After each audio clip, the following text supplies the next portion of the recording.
వీధి కుక్కల దాడిలో 3 సంవత్సరాల బాలుడు మృతి చెందిన సంఘటన మెదక్ జిల్లా శివంపేట మండలం రూప్ల తండాలో చోటు చేసుకుంది.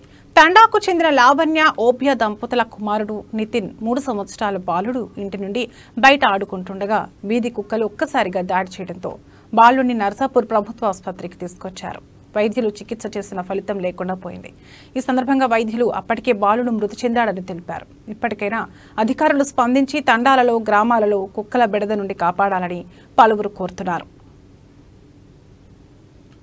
3 సంవత్సరాల బాబు జరుప్ల ఓపియ అనే తండ్రి వాళ్ళ బాబు నితిన్ అనే బాబు కిరాణా దుకాణంకి వచ్చే సమయంలో కుక్కలు లాక్కొని చంపేసినాయి.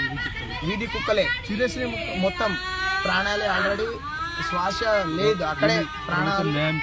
దీనికి ప్రభుత్వం అయినా ఎవరైనా సరే దృష్టికి తీసుకెళ్లాలి, పెద్దవాళ్ళ దృష్టికి. ఇటువంటిది మళ్ళీ ఇంకోసారి జరగకుండా ఇదే ఇప్పటికే చిన్నపిల్లల్ని మనం ఏ రకంగా పెంచుతున్నాం అనేది, ఎంత ఇబ్బందిగా పెద్ద చేస్తున్నాం అనేది అందరికీ తెలిసిన విషయమే. కానీ ఇప్పుడు 3 సంవత్సరాల బాబు చనిపోయిందంటే ఎంత ఇది. దీనిపైన ప్రభుత్వం నిర్ణయం తీసుకొని మాకు న్యాయం చేయాలని మేము కోరుతున్నాము. చిన్న కిరాణా షాప్కి వస్తుంటే మధ్య మార్గంలో